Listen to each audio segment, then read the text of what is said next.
News Talk 980, CKNW. Welcome back to the Simi Sara Show. I'm Sam Ferris, and for Simi this week. And yes, I'm female. I'm not a bra-burning feminist, but I absolutely have an interest in where women have been and where they're going because it affects me, and it affects the women in future generations. And I'm allowed to have that concern because even in my industry, even in the media industry, I still see it being a boys' network. I still seeing it being a woman is definitely, even in 2016, we've just jumped from 2015. 2016, we're still seeing it. Now, looking back at the year of 2015, women had some great points and women had some not great points. But what amazes me is a new stat that's just come out. Women hold 8.5% of the highest paid positions in Canada's top 100 listed companies. Get that. 8.5% highest paid positions in Canadian top 100 companies is women. This is according to a report put together by global executive search firm Rosenzweig and Company. And by the way, that's almost double the 4.6% that was recorded in 2006. And I just looked at the top CEOs in Canada. It was released yesterday. Not one of them is a woman. Again, hang on a second. Don't roll your eyes, guys. I'm not being the bra-burning feminist. I'm just saying, what is the explanation for this? Are we moving forward? It doesn't really look that much like we are. And why? Why aren't we? Jay Rosenzweig, managing partner of Rosenzweig and Company, says that this is a tipping point towards gender equality in business, this 8.5%. And he joins me now on the phone to talk a little bit about this. Hi, Jay. Hi, good to talk to you. Good. By the way, yeah. By the way, I'm quite inspired by these quotes. I'm all pumped up listening to Viola Davis and Patricia Arquette. I think it's wonderful to see these extremely inspiring women inspiring others as well, and I think that's part of the tipping point. Maya Angelou once said that each time a woman stands up for herself without knowing it, possibly without claiming it, she stands up for all women. And now on top of this, you have men such as our new Prime Minister standing up for equality, talking about how, look, it's 2015, it's about time we get moving on this. And, well, now it's 2016, and it's time for corporate Canada to follow his lead. We're not expecting 50% overnight. No. Or perhaps anytime soon, but surely 15, 20, 25% is an attainable goal. So right now it's 8.5%, and that's double what it was in 2006. And you're saying tipping point. When you say tipping point, this is the kickoff. It should get higher, or this is the tipping point. This is the best that we can expect. No, I choose to look at the glass as being half full. Okay, good. We're witnessing societal changes on the issue of gender equality. We have new regulatory rules for Canadian businesses. We have university studies. We have best-selling books. We have star male athletes leaning in for women. General attitude changes everywhere. Our report, which has been consistently published annually for more than a decade, is part of the conversation and one of the tools to promote change, and we'll continue. But we'd love to work ourselves out of a job and stop. Yeah. And that's only going to occur when real equality is achieved in the corporate world, and I believe we're moving more and more towards that goal. Okay, now I know that this question has a myriad of answers, but in general, why do women only hold 8.5% of the highest paid positions in Canada? Why is that? I think it's a remnant of historical cultural biases. It's a remnant, as you said, of the old boys network. The more you have women at the top, the more you can have women being role models for others and mentoring others. And I think partly it's a lack of historical social awareness and education on the matter. Study after study has shown that the more diversity at the boardroom table, the greater the business results. So in addition to the moral imperative, which is the most important aspect of this, there's a business reason to want to tap into a pool of highly talented and highly skilled individuals. So, Prime Minister Trudeau has made gender equality a priority with half of his cabinet being women.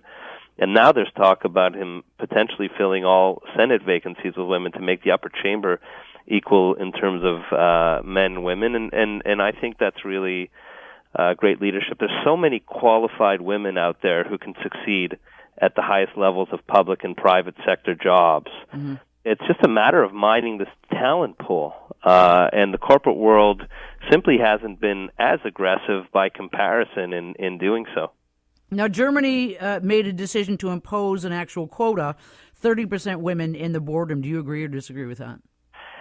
We still believe in education and public awareness as being the best route to get Canada's talented women and the United States' talented women and Europe's talented women into top corporate positions.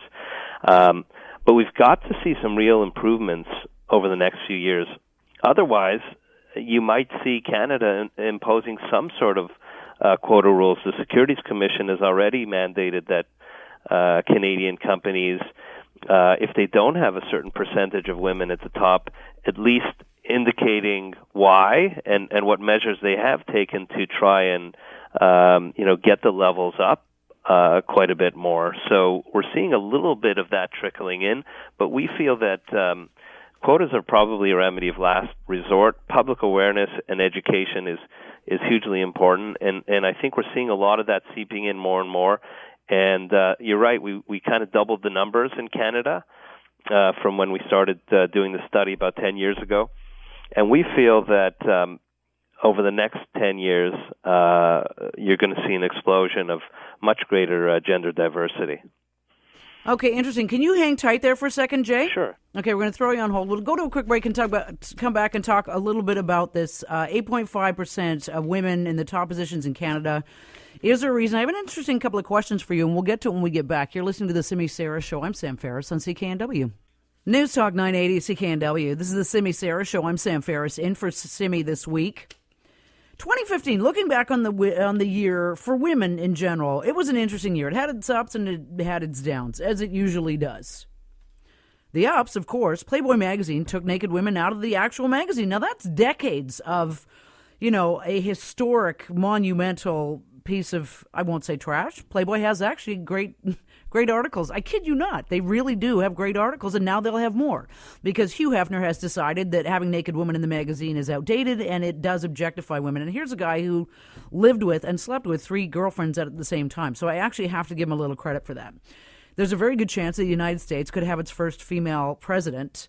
And our very own Liberal cabinet is now 50% female. 15 of them out of the 31 are of the female persuasion, and we have Prime Minister Justin Trudeau to thank for that. So it sounded good. Yay, team, way to go. But you know what? Last year, we still saw the stuff that we've seen over the years. And I will always say I am not a bra-burning feminist, but I am a woman, so I have an interest in this. I want to see if women are going to be at a much lower scale than the men, what's the explanation for it? Female actors in Hollywood are paid a fraction of what men are for the exact same roles. In fact, you know what? Tim Dickert and I were talking about this. The producer of John McComb Show, we're talking about this morning.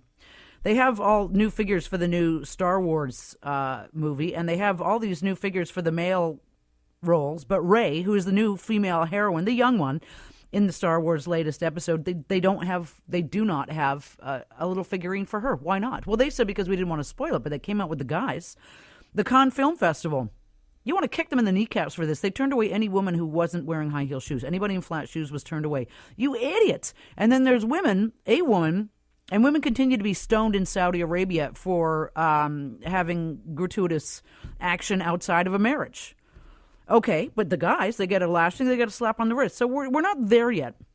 And some numbers that just came out for Canada. Women hold 8.5% of the highest paid positions in Canada in our top listed 100 companies. And this is according to a report by global executive search firm Rosenzweig and Company. I'm joined by Jay.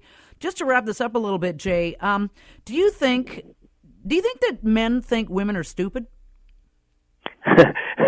Well, I'd be shocked if in this day and age, because I've come across it. Men would, within the corporate world, have that kind of perception. I guess you have ignorant people in all walks of life, but generally speaking, there might be subconscious biases going on, but literally to flat out, paint all women with a broad brush like that, I think I hope it doesn't exist today, that kind of notion and that kind of bias. But if you went to I know it was a bit of an aggressive question. What I could say is, do you think that women are inferior in terms of intelligence?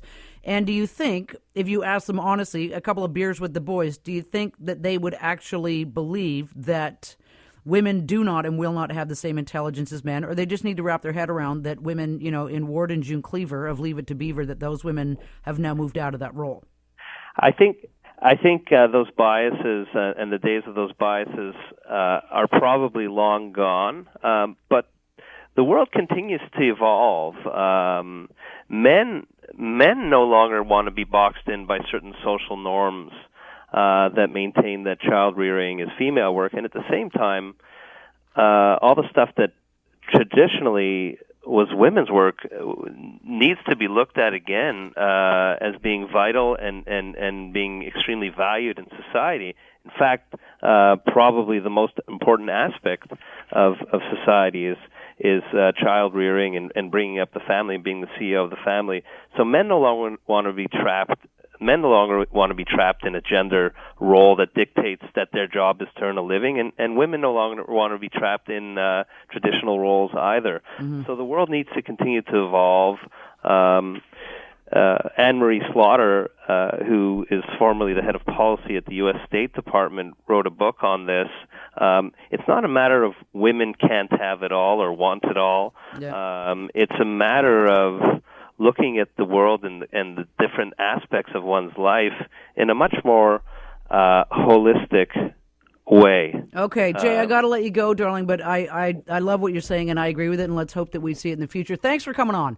It's a pleasure speaking with you. All right, we'll be right back. You're listening to News Talk 980 CKNW.